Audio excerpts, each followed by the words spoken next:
आम तौर पे ये देखा गया है कि जब हम कोई दवाई प्रिस्क्राइब करते हैं और मदर्स या जब पेरेंट्स जो होते हैं वो दवाई बनाने में कोई ना कोई गलती कर देते हैं, या तो उन्हें समझने में थोड़ा सा प्रॉब्लम होता है या फिर वो समझते भी हैं तो दवाई गड़बड़ कर देते हैं देने में।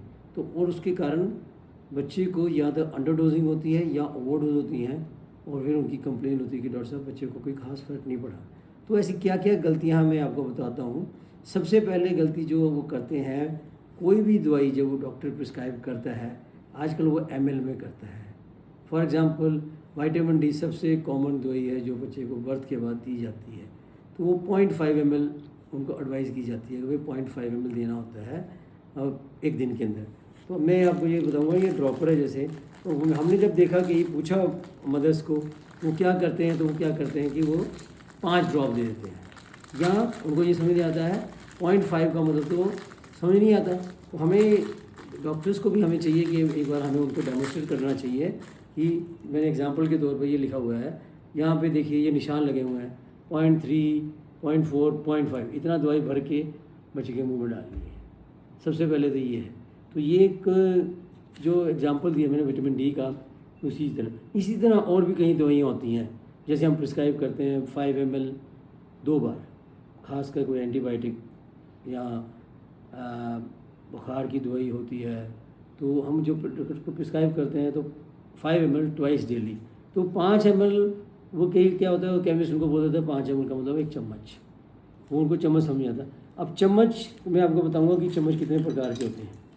ये देखिए, ये आप समझ रहे हैं, ये 15 ml का चम्मच है जिसको हम डाइनिंग टेबल पर यूज़ करते हैं।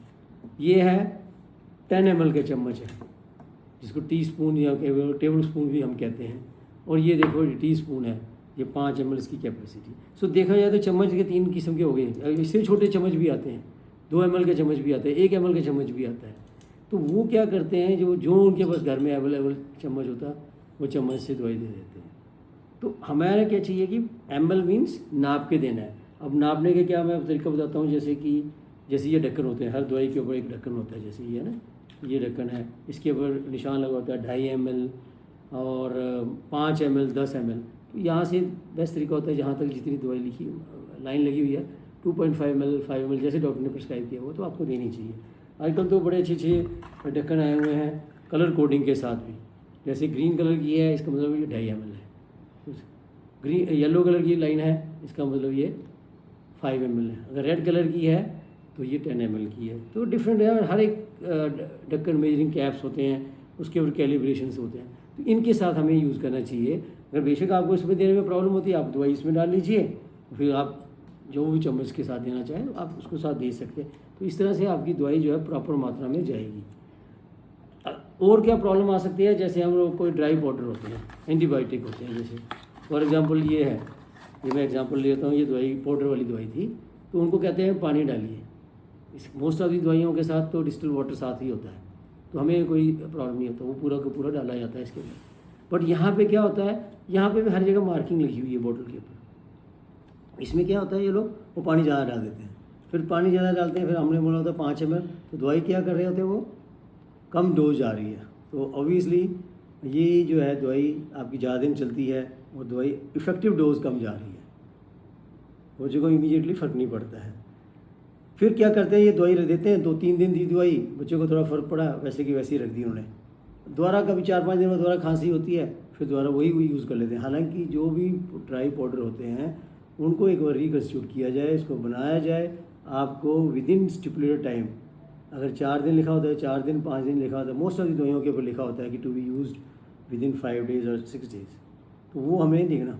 कुछ दवाइयाँ ऐसी होती हैं जिसको आप बाद में भी यूज़ कर सकते हैं, जैसे लिक्विड फॉर्म में दवाइयाँ आती हैं, ये जैसे लिक्विड फॉर्म में हैं, तो इनमें हम क्या करते हैं कि ये दवाई जो है आगे भी काम आ जाती है जब तक इसकी डेट ऑफ एक्सपायरी मेंशन की होती है। हर एक दवाई के ऊपर डेट ऑफ एक्सपायरी मेंशन की होती है, जैसे फॉर एग्जांपल इसके ऊपर लिखी हुई है September 28, तो ये 28 सितंबर तक दवाई कर सकती है, बशर्ते आप इसको आइडियल टेम्परेचर पे रखो। और मोस्ट ऑफ दवाइयों पे मेडिसिन में ये भी लिखा होता है कि आपकी अंडर 30 डिग्री की अंडर 25 डिग्री आप उस टेम्परेचर पे रखेंगे तो दवाई बाद में भी काम आ जाती है।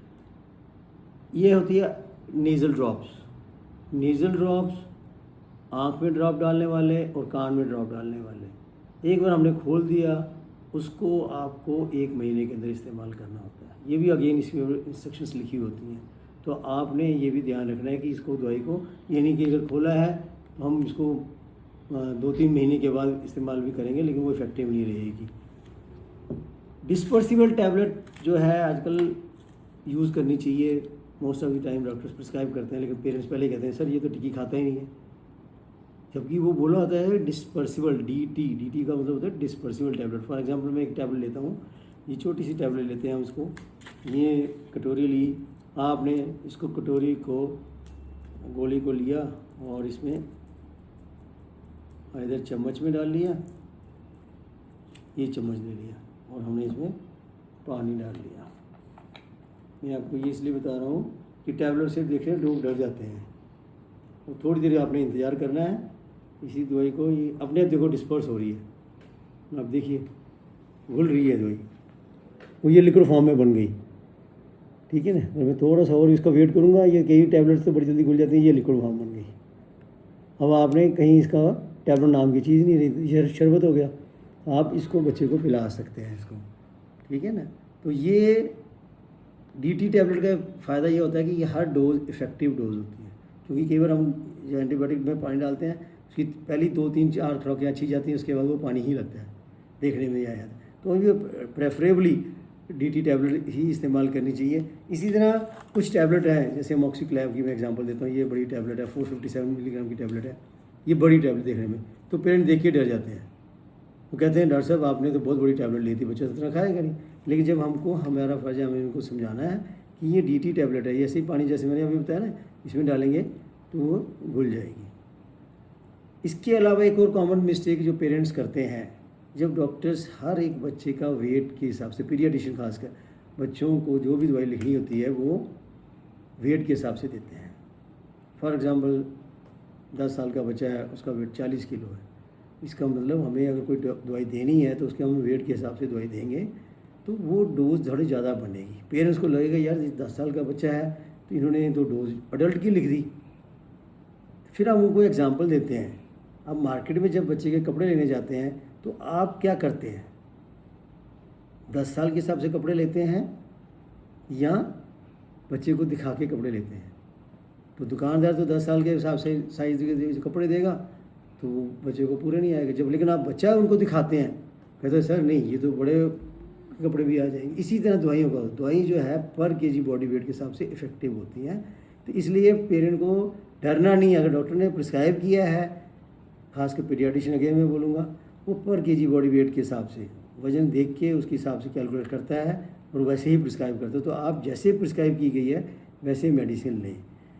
मैं एक और आपको छोटा सा एग्जांपल दूंगा कि अगर डॉक्टर ने लिखा ml में देना है तो चम्मच के साथ बड़े तरीके हमें नापने के। ये सिरिंज ले लीजिए, जैसे ये सिरिंज ली ना, इसमें कैलिब्रेटर, ये 3 ml तक सिरिंज है।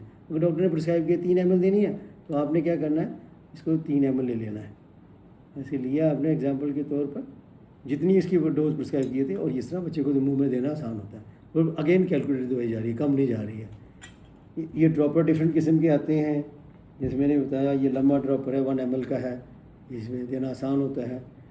और उससे भी देना आसान मुश्किल हो रहा है आजकल, इस तरह की ये चीज़ें आती हैं, कप्स, मिनी कप्स आते हैं, इससे आप बच्चे को दूध भी पिला सकते हैं। छोटे बच्चे को, न्यूनेट को दूध पिलाना सकता है, ये इंजरी नहीं करता, ये बिल्कुल सॉफ्ट मटेरियल है। इसमें भी कैलिब्रेशन लिखी हुई है, इसके भी साइज़ मेंशन किया होता है, कितने ml है कितना नहीं ml है। इससे भी दूध देना, दवाई देना आसान होता है, दूध देना आसान होता है। तो ये जो है मैं आपको इसलिए बताना चाहता हूँ कि मेडिसिन जो है, अगर हम प्रॉपर मेडिसिन प्रिस्क्राइब की गई है और प्रॉपर दी जाए तो बच्चा कभी आपको जल्दी बीमार नहीं होगा और जल्दी इम्प्रूवमेंट होगी। तो ये हम आशा है कि, मैं उम्मीद करता हूँ कि जो पेरेंट्स इस वीडियो को देख रहे हैं वो ज़रूर ये ध्यान से ये छोटी मोटी गलतियाँ ना करें तो ज़्यादा अच्छा है। ये से मैं एक और चीज़ बताना चाहूँगा, जैसे एक हमारे पास दवाई है, एग्जाम्पल तौर पर ये पैरासिटामोल लिक्विड है, ईच 5 ml कंटेन्स 250 ml। जब हम डॉक्टर प्रिस्क्राइब करते हैं तो बट कई बार केमिस्ट क्या कर सकते हैं, करते भी हैं, वो क्या करते हैं 125 वाली दे देते हैं। अब डॉक्टर ने प्रिस्क्राइब किया है वैसे जो भी एग्जांपल लिखा हुआ था पैरासिटामोल 250 वाली 5 ml हमने प्रिस्क्राइब किया, उसके पास थी 120 मिलीग्राम वाली, तो उसने कम देंगे वो भी गलती करते हैं। तो जो डॉक्टर ने प्रिस्क्राइब की हुई है वही दवाई लें और वही प्रॉपर डोज में दें, तो आपका बच्चा जल्दी बीमार नहीं होगा और अच्छी इम्प्रूवमेंट भी होगी। सेल्फ मेडिकेशन ना करें। सेल्फ मेडिकेशन का क्या होता है कि आज मैंने प्रिस्क्राइब की बच्चे को, बच्चा 3-4 दिन में ठीक हो गया, ये डॉक्टर के पास फॉलोअप पे नहीं आया, 5-7 दिन बाद या 8 दिन बाद या 15 दिन बाद वो दोबारा बीमार होता है, तो वो पेरेंट्स वही दवाई दोबारा दे देते हैं, हालांकि वो उस टाइम दवाई बीमारी अलग होती है। तो हमारा एम है कि प्रिस्क्रिप्शन ना किसी के नेबरहुड में दें, भाई मेरा बच्चा या रिलेटिव में कह देते हैं यार इस दवाई से ठीक हो गया था, अभी ये दवाई ट्राई करो। तो वो एडवाइस मेरी यही है कि जो डॉक्टर की प्रिस्क्राइब करता है वो दवाई दें, इससे बच्चे की सेहत भी ठीक रहेगी और एंटीबायोटिक रेजिस्टेंस नहीं रहेगी और दवाई टाइम से देंगे तो इफ़ेक्टिव भी रहेगी। धन्यवाद।